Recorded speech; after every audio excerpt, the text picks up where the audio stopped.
Hand me a black and out. Hand me a black and out. I don't even smoke, but this team got a brother stressed out. Good evening, ladies and gentlemen. Welcome back to another episode of Bowie State Sports Talk. I am your host, Jalen Sims, and we got another terrible episode as the Bulldogs are now 3-4. On Saturday, they traveled to Virginia to face Virginia Union. Now, this game was an absolute disaster. The worst game I've ever seen this team play. I have never seen this team be worse. We'll talk about that a little bit later. But the Bulldogs lost 3-52. 3-52. I could have gotten a group. I could have gotten a group of people on campus. Get a coach and training staff off of Indeed and travel to Virginia to put up a better fight than this. I could have gotten my high school JV team back from like 2017, a coach and the medical staff off of Indeed and put up a better fight than they did. And most of us from the football team haven't played football since that year. We got one person that plays cornerback in Virginia Tech, cornerback at Virginia Tech. We got one person that played defensive tackle at, I think, Maryland University. But that's about it. The rest of us, we retired after that year. We could have went to Virginia with no team chemistry, no practice, and put up a better fight than the Bulldogs did. A 49-point loss. That's the biggest loss since the 2018 NCAA playoffs against Valdosta. If I pronounced that right, my fault. If I didn't pronounce that right, my fault. Where the Bulldogs lost by 50. And like I said, that's the NCAA playoffs. But this 49-point loss was the biggest loss of all, like, ever since stats was, like, recorded in 2007. This was the biggest loss of all time in regular season and in the CIAA playoffs. Biggest loss of all time, 49 points.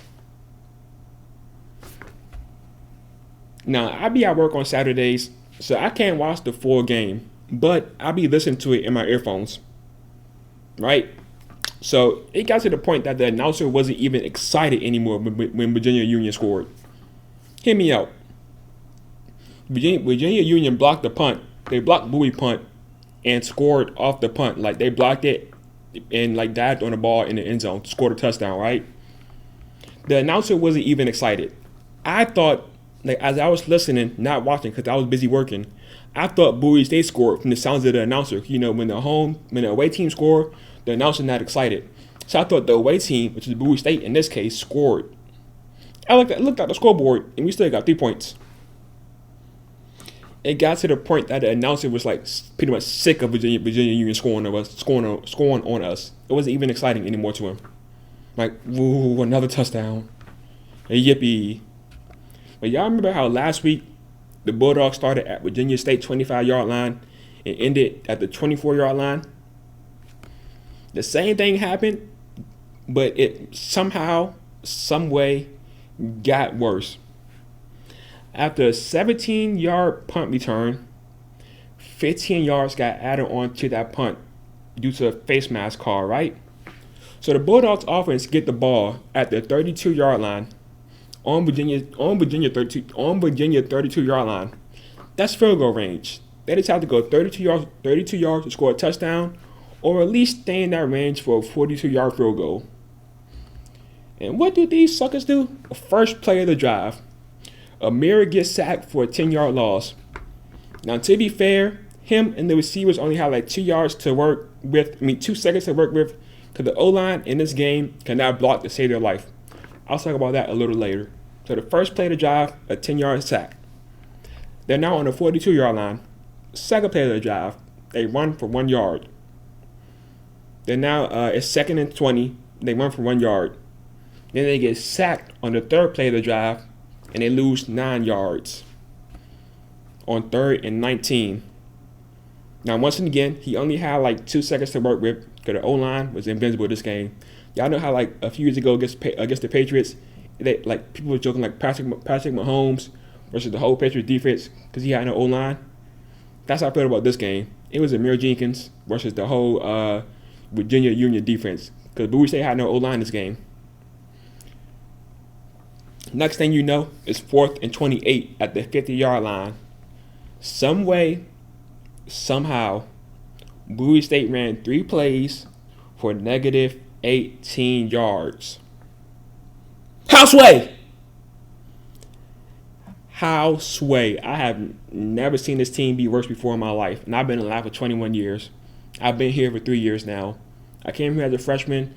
I fell in love with this team that was winning the Seattle LA championship. It's been downhill ever since then. But a few drives earlier, the Bulldogs was on their best drive of the game. Now, even though 30 of the 49 yards they gained on this drive was due to 2 pass interference, it was still their best drive of the game. They made it down to the 21-yard line, which is 1 yard away from the red zone. What did Amir Jenkins do? He had time in the pocket this time, but he threw yet another interception. Like I said, it was in the red zone, but it was 1 yard away from the red zone. So to me, that's the red zone. Another interception in the red zone. They had the chance to score. They had momentum. Their best drive of the game, 49 yards, and he throws a pick. I just don't get it with this team, man. I don't. They got demolished in the first half. The score was 28-3. Virginia Union ran 33 plays and gained 334 yards. The Bulldogs ran 28 plays and gained only 64 yards in the first half. But you know, the delusion in me thought that the Bulldogs can pull the Stafford and get an upset victory by coming back in the second half. Because that on Saturday night, was it Friday night? I think it's Friday. Yeah, Friday night. Stafford came back in the second half to beat Deion Sanders' team. So I thought the Bulldogs can do the same thing. But boy, oh boy, was I wrong. The Bulldogs got outscored in the second half 24-0. And I knew it was no coming back after our second drive of the second half. Listen to this. We was punting. I'll talk about this play a little bit earlier. So you might remember what I'm talking about. But we was punting from our own 14-yard line. It was a low snap, so it took a while for the punter to pick it up and kick it. Virginia blocked the punt and scored. That was like a second drive of the game. At that point, I knew it was over. But our very next drive, like 5 seconds later, really, because Virginia came on the field, kicked the field goal, and kicked the ball back to us, right? So our very next drive, Kyle Parker caught a pass and got hit. It wasn't a big hit. It was just a little love tap. He fumbled the ball. Virginia Union picked up the fumble and took it all the way back to their house to take a 42-3 lead over us. Like I said, my delusion in me left after that first punt fumble that turned into a touchdown, and they completely left after that fumble that Kyle did. After Kyle got hit, he fumbled and they took it back. The delusion was 100% gone after that. I knew it was over. When the score was 42-3 in the third quarter, I knew we lost. Now I still listen and watch the game at work, but I knew it was over.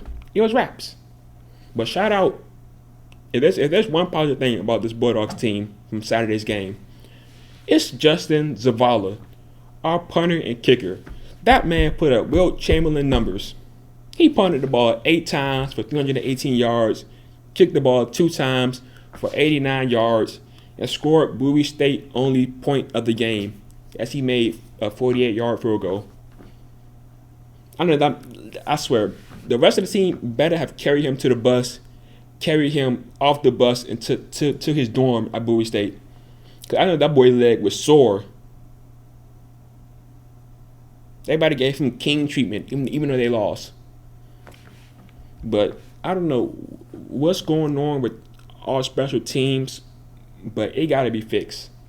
Is that y'all remember last week against Virginia State? Virginia State ran a punt back for a touchdown. This week, Virginia Union ran one back for a touchdown, and they blocked the punt and scored a touchdown off the block. That's 3 special team defense touchdowns that we allowed in 2 games. That's more touchdowns than we scored as a team in our last 2 games combined. That includes special team touchdowns, offensive touchdowns, and defensive touchdowns. We given up 3 special team touchdowns, which is more than our touchdowns in total our last 2 games.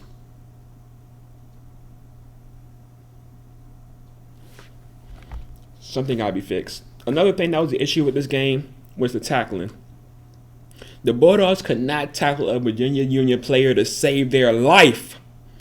If their mama, if it was a situation where, hey, tackle this player or your mama gonna be in the grave.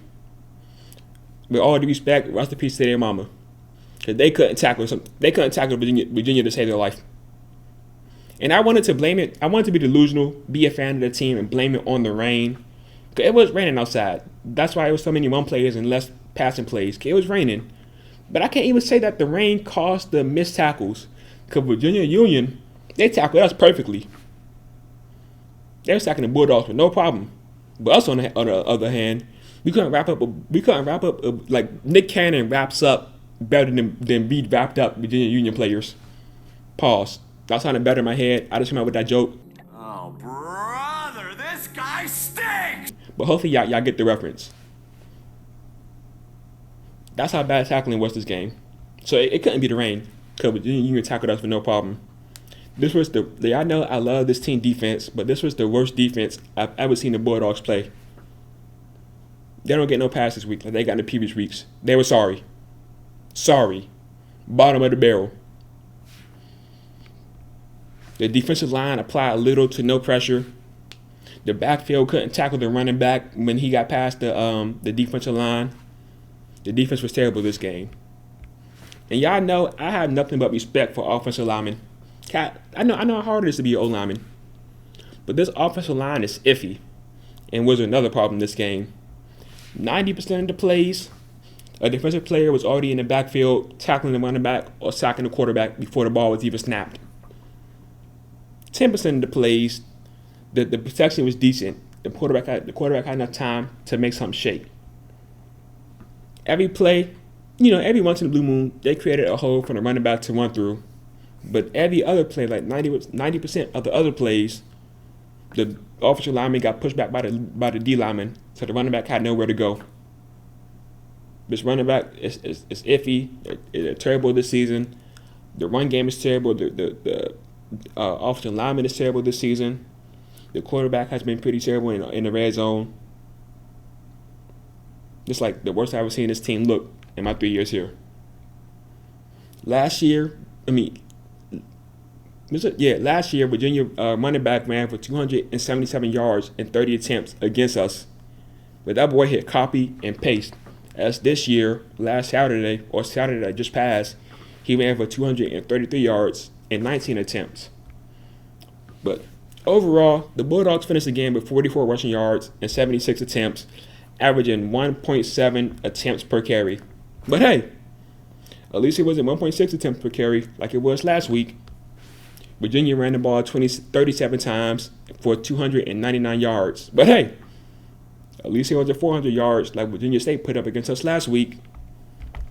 The Bulldogs managed to run more times than Virginia Union, but ran less yards. It's just that type of game. I told y'all after week 1 that this run game was cold red, but nobody listened to me. Like, who am I to talk? I don't know what I'm talking about.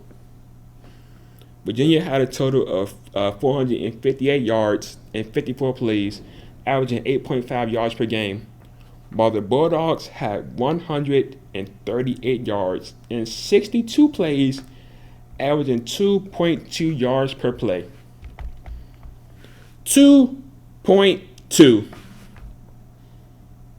Last week, y'all averaged 3 yards per play, and I thought it couldn't get worse than that. 2.2? I told y'all I could have got people off of Indeed to travel to Virginia and play better than y'all did, man. 2.2 yards per play is insane. That's some maybe middle school football type of stats. You shouldn't be in college averaging 2.2 yards per game. And what's crazy is that Bowie State, we didn't have class on Tuesday, Wednesday, Thursday, or Friday. That's 4 days of being free and being able to practice. But this is the performance that y'all gave us. Sexy Red gave us a better performance at homecoming than y'all gave us. And her homecoming, she was born at homecoming. I didn't even go, but based on what I saw, she was born. The Sexy Red managed to give us a better performance than y'all gave us. That homecoming and against Virginia Union.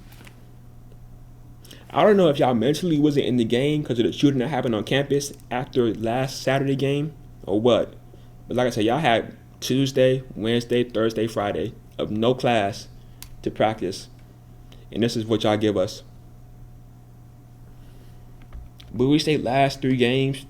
In the last 3 games, Bowie State have gotten outscored 127 to 37. In the last 3 games combined, the Bulldogs have a total of 659 yards. Meanwhile, they give up 1,279 yards. Like I said, this is the worst that I've ever seen Bowie football look. Last season, they finished 6-4. Right now, they're already, 4-4 or 3-4. They already got 4 losses on the season, and there's still more games to be played. They was better last season than they are this season. Now, I got into a little back and forth with the former Bulldog player. I'm not going to say his name, but he said, I'm not supporting the team. Let me make this clear. I support this team. I support every team here. The softball team, the basketball teams, the wrestling. No, we don't got wrestling yet. The track and field, the football, the volleyball. I support every team here. But what I don't support is losing. I'm not going to come on here and say, hey, great loss, fellas. We'll get them next time. After losing 52-3. No. I called them out. And guess what? I go support them in the next game.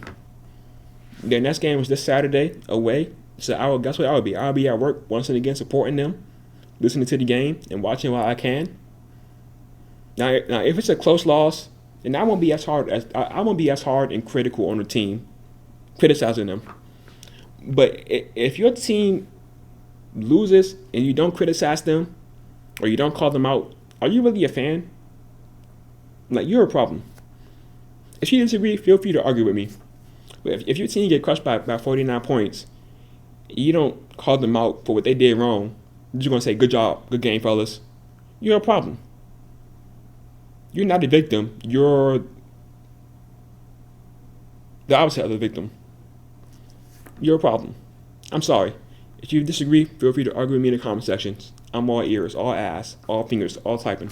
I'll be there. If your team loses by 49 points and you don't criticize them, instead you say, good game, let's move on to the next game, you're a problem. But in the little argument that I had with him, he also talked about our previous winnings. Look, I don't care about the past. I already gave credit to the Bulldogs for winning 3 championships in a row in 2019, 2018, 2021. But so what? That's like the Patriots going 0-17 this season, or going 0-17 next season, and saying, hey, at least we won 6 Super Bowls recently.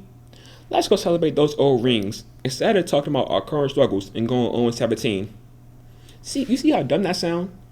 Imagine ignoring the current issue, today's issue, because of your success in the past. That's like MC Hammer being bankrupt, but saying, I'm bankrupt, but at least I was a millionaire at one point in time. Sounds stupid, doesn't it? So why would I say, hey, we got beat by 49 points, but at least we won 3 championships back to back at one point in time? Sounds stupid, doesn't it? But next week, we face Bluefield State. They're 1-6 on a 6-game losing streak. The only win of the season was their first game of the season against Livingstone. Do I expect to win this game? No, I do not. Will I be surprised if we win this game? Yes, I will. Will I be surprised if we lose this game? No, I will not. If we lose this game, will I still come in here and criticize the Bulldogs for playing terrible if they get blown out? Yes, I will. And y'all better be ready for it. But last time I was on air, the volleyball team was 2-17. They are now 2-22 on a 11-game losing streak. Now, as people wonder, why do I not heavily criticize the volleyball team like I heavily criticize the football team? Because let's be real here. I expected this volleyball team to have a bad season. Now, the CIAA didn't expect them to have a bad season. The CIAA picked this volleyball team to finish 8th And right now, they're currently the 13th seed, which is dead last. But like I said, I expected the volleyball team to struggle this season. So I'm not going to go hard on them for doing exactly what I thought they was going to do. Plus, I don't know much about volleyball. I'm not saying I'm a football expert, but I know more about football than I do volleyball. So I can talk more about football than I can talk volleyball. You feel me? Meanwhile, I didn't expect the football team to struggle this much, nor did the CIAA. The CIAA predicted Bowie football to finish second. Currently, the Bulldogs are in the 8th seed, I believe. That's exactly why I'm criticizing them this hard. They're doing worse than what I and the CIAA expected. But anywho, the next volleyball game will be this Thursday against the new CIAA team, Bluefield State. I will be commentating that game, so tune in. I'm also commentating next Monday's game. If I'm commentating next Monday game, expect me to be live earlier than 4 o'clock like I normally am. I'm going to probably go live like around 12 when I leave my 11:50 class. So I won't have to rush to the game. But anywho, I haven't had an after show in a while. So let me pull one out the butt for today. I'll talk a little bit about bowling. Because lately, I've been going bowling. Now that I got my own car, I've been wanting to go bowling for a while. But now that I got my own car, I can go there like anytime I want pretty much, right? My bowling game is so wishy-washy, like the offensive lineman here at Bowie State. Wishy-washy. Right? It takes me a few games to warm up. And after I warm up, I'm still not as good as I want to be. When I warm up, I'm bowling like around 95 and 110 in back-to-back games. I want to be higher than that. I want my score to be higher than that. I don't want to be high. I want my score to be higher than 95 to 110, right? Like, I would have a breakout game. Like yesterday, I had 168. That's the most I ever got. 2 weeks ago, I did 150 something. That's the most I ever got at that time. But I want those breakout games to be normal games. So I'm trying to go there like almost once a week to get to that score on a daily basis. But I'm so glad there'll be bowling leagues going on. Because if that place had open lanes all the time with no bowling league, I'd be bankrupt. Because I'm not going to lie. I enjoy bowling. I'm having so much fun right now going there. I'll be there for 2 hours. That's like $20-something, 24 I think, 25. So like I said, if they had no bowling league and it was open all day, I'd be bankrupt right now. Not going to hold y'all. Could just be me by myself and my music for 2 hours. No having to wait for someone to come out the bathroom to go bowl. No having to wait for someone to go pick up their food and order their food. None of that. Just me bowling back to back to back to back. I don't go to the bathroom or do nothing until my 2 hours are up. So I'm getting my money's worth. If I want to order food, I order food before I go get a lane. Once the food is ready, I go to the front register, I get a lane, I start bowling. Or I might eat first, then bowl afterwards. Eat first, then get a lane and bowl. So I need my full 2 hours. But what I did the most from bowling is I bowl curveballs. My curveballs have been getting better and better, right? But I need to work on like bowling the ball straight. Like when I bowl a curveball and I knock down 9 pins, right, and there's one more pin left on the right hand side of the lane, I can never hit it. Because that I bowl right-handed, right? And I curve the ball to the left. So when I curve it to the left, it completely misses the pin that's on the right. But I feel like if I work on my bowling the ball straight, I would hit that. And I have been working on bowling the ball straight. But the ball picks and chooses when they want to go straight and they want to curve. Now, it don't curve like a curveball, but it don't go straight either. It picks and chooses when they want to go straight. And I hate that. And what makes it even worse is that yesterday, it was 2 women beside me, right? And they was just slinging the ball. Like, no method or nothing. No method. They was just slinging the ball. Not bending their knees. Nothing. They was going up there slinging. And they was bowling the ball straighter than I was.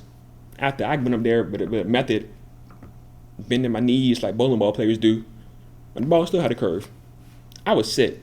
It's not like the women was professionals. It was casuals. They was bowling straight balls better than I was.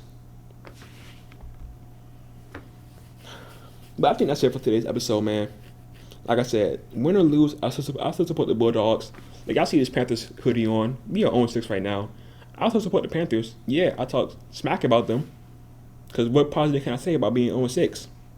But I also support them in public, behind closed doors, anywhere. Bulldogs still my team. Win, lose, or tie. But best believe they will get criticized and they lose terribly. Other than that, make sure you all like the episode. Subscribe to my channel if you're new. It's been your boy Jalen Sims. I'm out.